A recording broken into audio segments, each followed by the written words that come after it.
Olá, boa noite. Você vai ver no Brasil TV de hoje. Aumenta a procura por testes de Covid em Teresina. Ravi Marques. Marcelo, as vagas para agendamento de testes para Covid acabaram em menos de 10 minutos em Teresina. Já eu conto aqui no Brasil TV.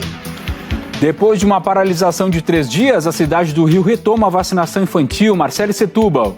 Marcelo, eu acompanhei a retomada da vacinação infantil aqui no Rio, que ficou paralisada desde terça-feira pela falta de doses. Daqui a pouco eu trago os detalhes aqui no Brasil TV. Um idoso do Mato Grosso do Sul cai no golpe do bilhete premiado e perde mais de R$200 mil. José Pereira. Marcelo, os bandidos disseram para a vítima que ela tinha ganhado na loteria, mas que precisava fazer transferências bancárias para sacar o dinheiro do prêmio. Já eu volto com mais detalhes aqui no Brasil TV. Um relatório com dados oficiais do INPE revela o aumento do desmatamento na floresta amazônica. Fabiano Vilela.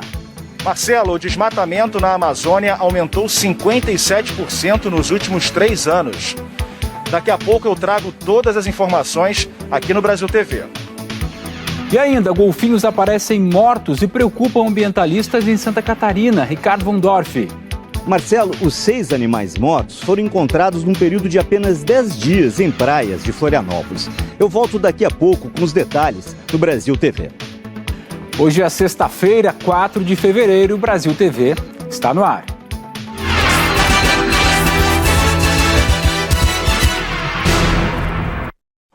Brasil TV já começa falando da preocupação com a baixa adesão à vacinação das crianças em algumas capitais do país. Em Rio Branco, somente 12% do público entre 5 e 11 anos recebeu a primeira dose. Ana Paula Xavier é quem traz os números para a gente. Oi, Marcelo, é isso mesmo. Aqui na capital do estado, a cobertura vacinal está abaixo do esperado pelas autoridades de saúde. A vacinação pediátrica em todo o estado do Acre teve início no dia 17 de janeiro. Mas até o dia de ontem, somente 5.718 foram levadas até as unidades de saúde da capital para receber a imunização. Isso representa 12% do público-alvo, que somente aqui em Rio Branco é de aproximadamente 49 mil crianças. Em todo o Acre, a meta é imunizar 120 mil pessoas desse grupo. Sobre as estratégias para avançar a vacinação da faixa etária, a Secretaria Municipal de Saúde de Rio Branco falou que vai expandir a vacinação para mais unidades de saúde da família. Isso para levar a vacinação para mais próximo da população. Em relação ao estoque, na última terça-feira, o Acre recebeu do Ministério da Saúde mais de 37.860 doses de vacina. Deste total, 27.760 doses foram da Coronavac e mais de 10.100 são de doses da Pfizer. É com você, Marcelo. Essa baixa adesão à vacinação infantil também preocupa em Porto Velho. Fábio Diniz. Olá, Marcelo. Olha, aqui na capital de Rondônia, desde o início da campanha de imunização infantil, foram aplicadas pouco mais de 3 mil doses da vacina Pfizer contra a Covid-19 em crianças de 5 a 11 anos em Porto Velho, de acordo com um levantamento feito pela Secretaria de Saúde. Segundo o IBGE, Instituto Brasileiro de Geografia e Estatística, a média de crianças aptas a receber o imunizante é de 50 mil. Desse total, apenas 6,2% foram vacinados. A vacinação infantil em Rondônia iniciou no dia 15 de janeiro com a vacina da Pfizer. No dia 20, a Anvisa aprovou o uso da Coronavac em crianças e adolescentes de 6 a 17 anos, mas a aplicação da vacina ainda não começou. O intervalo entre as doses será de 8 semanas da vacina Pfizer e 28 dias para a Coronavac. Marcelo. Com a chegada de novas doses de Pfizer pediátrica, a Prefeitura de Manaus abriu uma nova campanha de vacinação contra a Covid, obviamente, para as crianças de 5 anos. A Carolina Diniz é quem vai explicar tudo para a gente. Olá, Marcelo. A vacinação das crianças de 5 anos foi liberada depois que a Prefeitura de Manaus recebeu um lote com 14.230 novas doses da Pfizer pediátrica. Agora, todo o público infantil, com ou sem comorbidades, pode ser vacinado contra a Covid. A meta é vacinar pelo menos 90% do público dessa faixa etária, mas até agora somente 10,7% recebeu a primeira dose. Das 260 mil crianças aptas a receberem a vacina, até amanhã desta sexta-feira, somente 27.863 tinham recebido o imunizante. A vacinação está sendo realizada em 9 pontos aqui da capital amazonense. Marcelo? Com a procura baixa na faixa etária de 8 a 11 anos, a Prefeitura de Cuiabá decidiu liberar a vacinação para todas as crianças. Léo Zamiani. Marcelo, com a baixa procura pela vacina dos pais aí das crianças na faixa etária dos 8 aos 11 anos, a Prefeitura decidiu por liberar a vacinação para todas as crianças de 5 a 11 anos que não tenham comorbidades. O anúncio foi feito ontem pelo prefeito de Cuiabá, Emanuel Pinheiro, que disse que o objetivo dessa liberação é agilizar a imunização dos pequenos. Só que essa etapa de vacinação tem uma mudança. Antes, os pais podiam escolher o imunizante que seria aplicado nas crianças. Agora, essa escolha não pode mais ser feita, segundo uma decisão aí da comissão que define como será a vacinação aqui em Cuiabá. Ficou definido que a vacina Coronavac será aplicada em todas as crianças de 6 a 11 anos e a vacina da Pfizer será aplicada apenas naquelas crianças de 5 anos completos ou crianças que tenham comorbidades ou que sejam, então, imunossuprimidas. Lembrando que aqui em Cuiabá são 6 polos de vacinação exclusivos para as crianças de 5 a 11 anos. Volto com vocês no estúdio. A cidade do Rio retomou hoje a vacinação infantil, que foi interrompida na terça-feira por falta de doses. Marcele Setúbal foi quem acompanhou. Olá, Marcelo. Olha, os postos de vacinação aqui do Rio de Janeiro ficaram cheios, viu? De crianças que foram trazidas aí pelos pais, pelos responsáveis para receberem a primeira dose da vacina contra o coronavírus. A gente lembra que esse calendário infantil ficou interrompido aí durante alguns dias dessa semana por conta da falta de doses. A Prefeitura fez a distribuição de doses da Coronavac e também da Pfizer, que são as duas únicas vacinas aí, os únicos laboratórios que foram autorizados pela Anvisa para serem aplicados nessa faixa etária entre os 5 e os 11 anos de idade. E aí essas crianças vieram aos postos acompanhados dos pais e é uma festa sempre, né, Marcelo? As crianças, apesar de sentirem medo ali da agulha, da vacina, elas ainda assim entendem a importância da vacinação contra o coronavírus. Ainda assim, a Prefeitura do Rio está preocupada com a adesão dessa vacinação. A Prefeitura disse que, por exemplo, a faixa etária entre 5 e 11 anos de idade tinha uma adesão de cerca de 40%. Segundo a Prefeitura, uma adesão muito baixa. Então, por isso, a Prefeitura vai atrás dessas crianças que ainda não se vacinaram nas escolas aqui da capital, para imunizar, né? Para fazer essa imunização dentro das unidades escolares, claro, com a autorização dos pais. Essa semana a gente vacina as crianças de 6 e 7 anos, na sexta-feira, hoje no sábado, e a partir da semana que vem a gente começa uma busca com as crianças que já voltaram a estudar. A Secretaria de Educação, o secretário Renan Ferreirinha, eles vão distribuir uma ficha para os pais poderem preencher sobre a situação vacinal da criança e a gente vai agendar a vacina na própria escola com a autorização dos pais. Então a gente começa isso a partir da semana que vem, ao longo do mês de fevereiro todo, com o objetivo da gente aumentar a cobertura da vacinação infantil, que está muito baixa nesse momento, é uma preocupação muito grande. Também a gente vai estar fazendo esse mesmo processo com algumas escolas privadas e das escolas estaduais também. As escolas federais a gente ainda está em processo de discussão. É um processo de educação dos pais, da criança, sobre a importância da vacina. Os professores vão estar orientando, os aptos a orientar as famílias e as equipes de saúde, depois com o formulário de autorização nas mãos, vão realizar a vacina. Eu volto com vocês no estúdio, Marcelo. A Universidade Federal de Roraima anunciou que vai exigir o comprovante de vacinação para estudantes e servidores na volta das aulas presenciais. Uri Rupsel tem as informações direto de Boa Vista. Oi, Marcelo. Os servidores, professores e alunos da Universidade Federal de Roraima têm até o dia 7 de fevereiro para enviar o comprovante de vacinação contra a Covid-19 de forma online. A universidade pede que seja anexado o certificado de vacinação feito pelo Conect SUS, ou então os cartões de vacina emitidos pelas secretarias estadual e municipal de saúde. As aulas no modo presencial só poderão retornar com esses comprovantes. Do contrário, a instituição vai optar por manter as aulas remotas. É importante lembrar que a Universidade Federal de Roraima está sem aulas presenciais desde março de 2020, época em que iniciou a pandemia aqui no estado, que os primeiros casos foram registrados.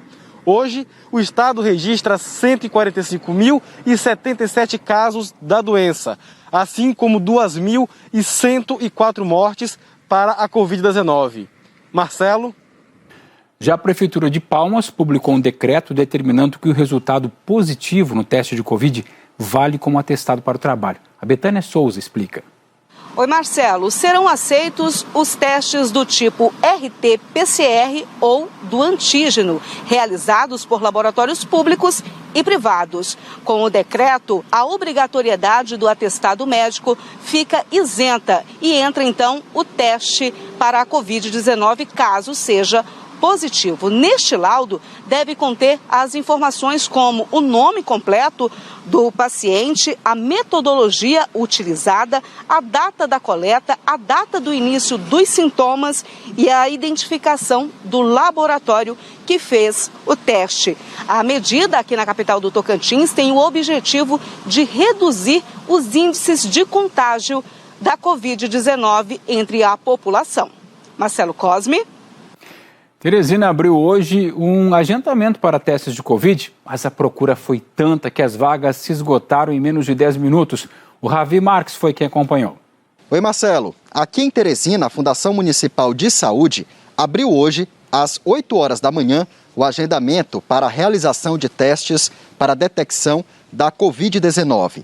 Ao todo, foram disponibilizadas 1.140 vagas para o agendamento, distribuídas em 6 pontos de testagem aqui da capital, sendo um exclusivo para servidores públicos.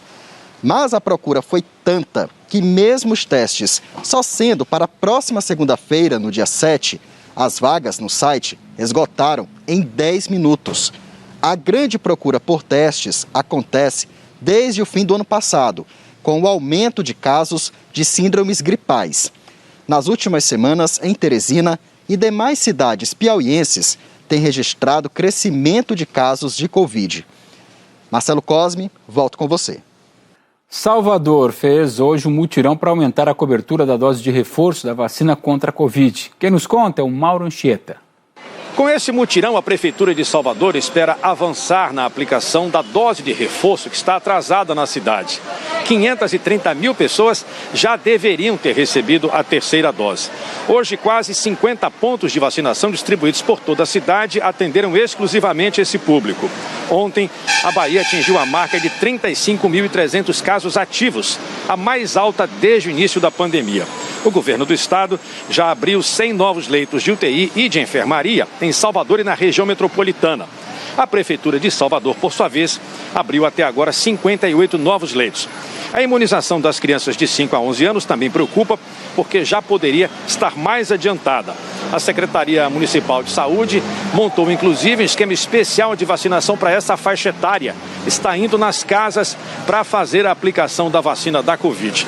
Até o momento, 40% das crianças de 5 a 11 anos foram imunizadas em Salvador. Mauro Anchieta para o Brasil TV. O oeste de São Paulo registrou um aumento de mortes por Covid. Os óbitos triplicaram em janeiro na comparação com dezembro. O Murilo Zara, de Presidente Prudente, é quem tem esses números. Oi, Marcelo. Pois é, as autoridades de saúde aqui no oeste do estado de São Paulo estão preocupadas com o aumento na quantidade de mortes por Covid na região. Esse aumento foi de 150% quando são comparados os números de dezembro do ano passado e janeiro deste ano. Em dezembro foram 22 óbitos, em janeiro 55. Também há preocupação com a taxa de ocupação de leitos de UTI, que está perto de 80%, e de enfermaria, na casa dos 70%. O que as autoridades e os médicos têm reparado é que muitas pessoas que desenvolvem a forma grave da doença e não resistem à Covid têm uma característica em comum. Elas não completaram o ciclo de imunização, ou seja, não tomaram a primeira ou a segunda dose ou ainda a dose de reforço.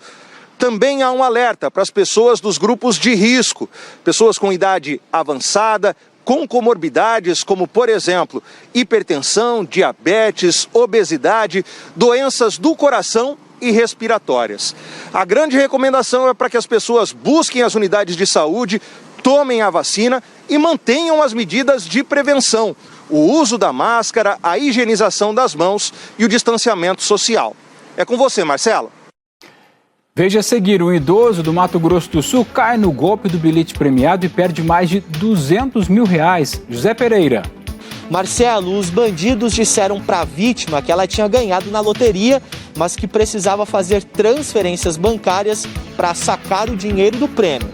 Já já eu volto com mais detalhes aqui no Brasil TV. Um relatório com dados oficiais do INPE revela o aumento do desmatamento na floresta amazônica. Fabiano Vilela. Marcelo, o desmatamento na Amazônia aumentou 57% nos últimos 3 anos. Daqui a pouco eu trago todas as informações aqui no Brasil TV. E ainda, golfinhos aparecem mortos e preocupam os ambientalistas em Santa Catarina. Ricardo von Dorf. Marcelo, os 6 animais mortos foram encontrados num período de apenas 10 dias em praias de Florianópolis. Eu volto daqui a pouco com os detalhes no Brasil TV.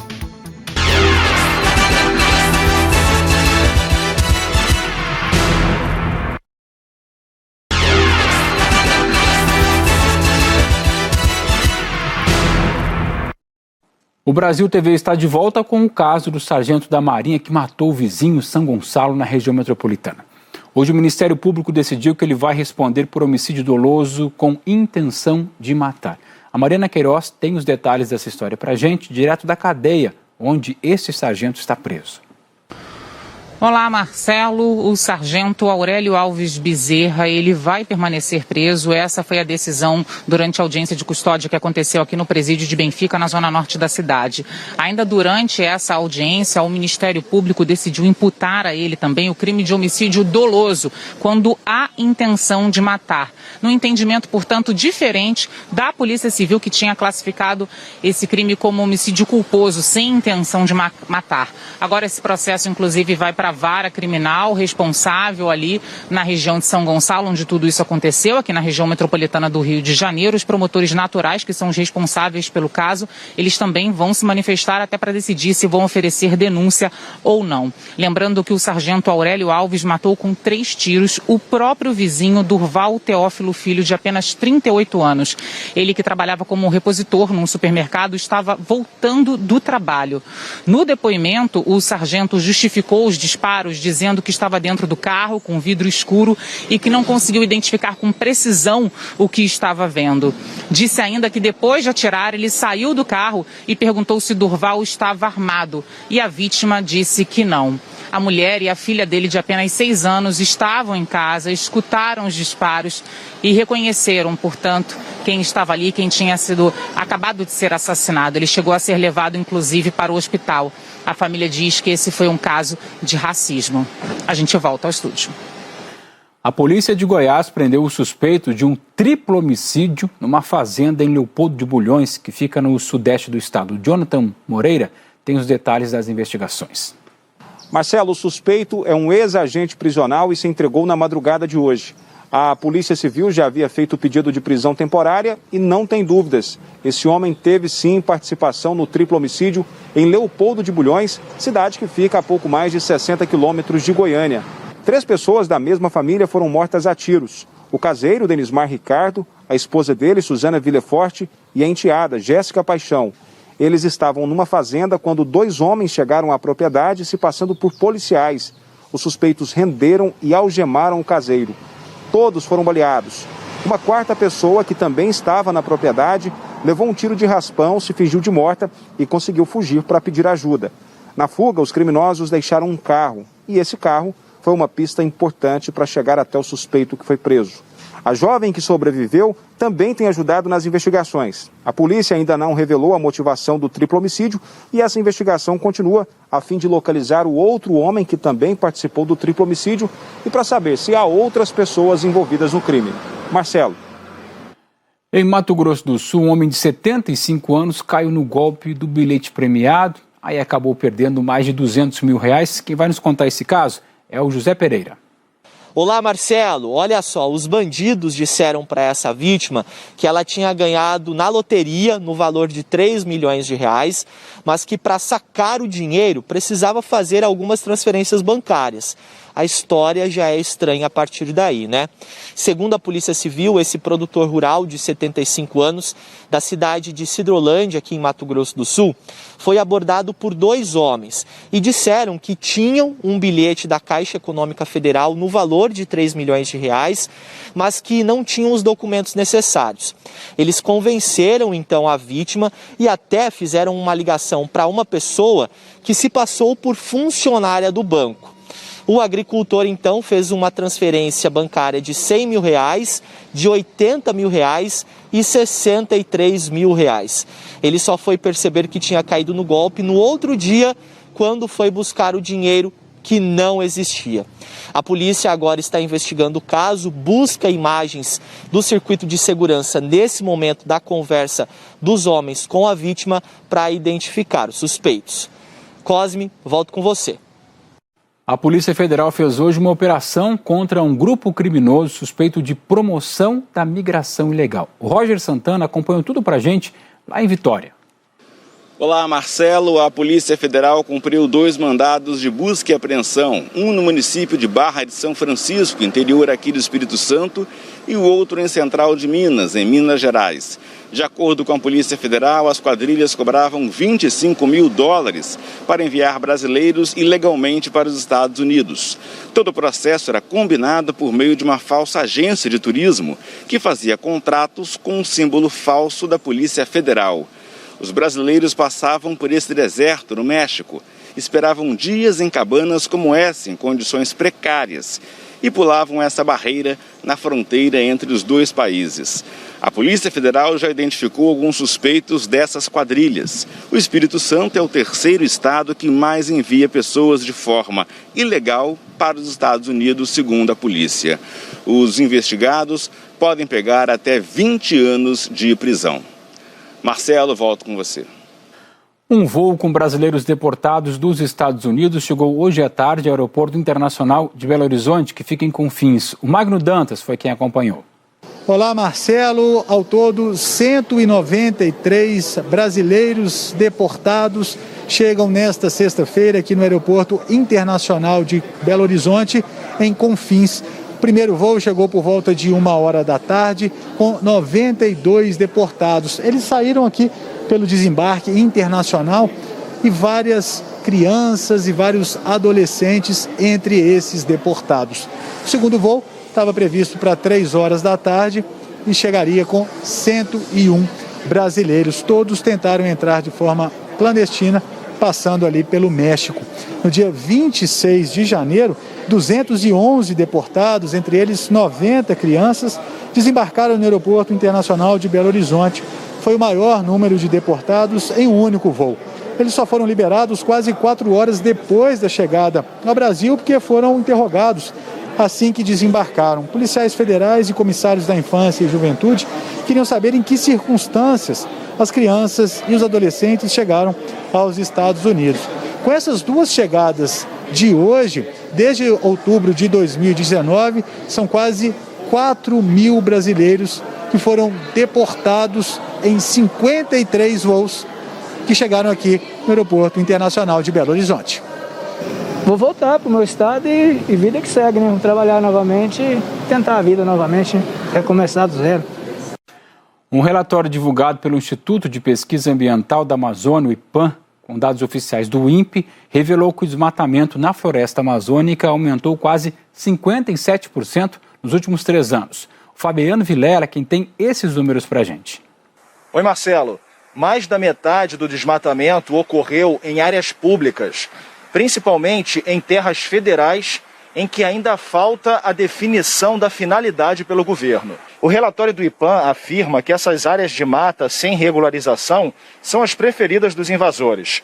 Segundo os pesquisadores, os grileiros apostam no enfraquecimento da fiscalização e das leis ambientais, principalmente em época de eleição presidencial, como em 2018, ano em que o desmatamento nessas áreas mais acelerou. As derrubadas em áreas protegidas também dispararam. Só nas terras indígenas, a destruição da floresta aumentou 153%, segundo o IPAM. Considerando toda a Amazônia, o desmatamento acumulado nos últimos 3 anos passou dos 32 mil quilômetros quadrados. Quase a metade da destruição atingiu florestas do Pará. Marcelo. E no intervalo de 10 dias, 6 golfinhos apareceram mortos em praias de Florianópolis. O Ricardo Von Doff conta pra gente que a espécie, que também é conhecida como toninha, está ameaçada de extinção no litoral brasileiro. Olá, Marcelo. Esta notícia, além de triste, é muito preocupante, porque os animais mortos são toninhas, a menor espécie de golfinho do Brasil e também a mais ameaçada de extinção no Atlântico Sul, entre o Brasil e a Argentina. Os 6 animais mortos foram encontrados num período de apenas 10 dias em praias de Florianópolis. Por causa do estado de decomposição, os veterinários só conseguiram investigar a causa da morte de 2 das toninhas. E a conclusão foi a de que os bichos morreram por asfixia, provavelmente capturados acidentalmente em redes de pesca. Esta é a causa mais comum de morte de toninhas. A estimativa é de que cerca de 2.000 animais da espécie morram a cada ano em função da atividade pesqueira, mesmo que não sejam o alvo das redes. De acordo com os especialistas, neste ritmo de mortalidade, a população de toninhas pode entrar em colapso nos próximos 30 anos. Hora de cuidar melhor dos nossos golfinhos, né, Marcelo? Com certeza, até porque eu sou de uma cidade que chama Rio Grande, no litoral do Rio Grande do Sul. Muito fiz matéria com as toninhas e é lamentável que elas estejam ameaçadas de extinção. Vamos preservá-las, né? O Brasil TV fica por aqui. Lembrando que o Jornal Nacional tem outras notícias para você às 8h30 de Brasília. E claro, para você uma boa noite e um ótimo fim de semana.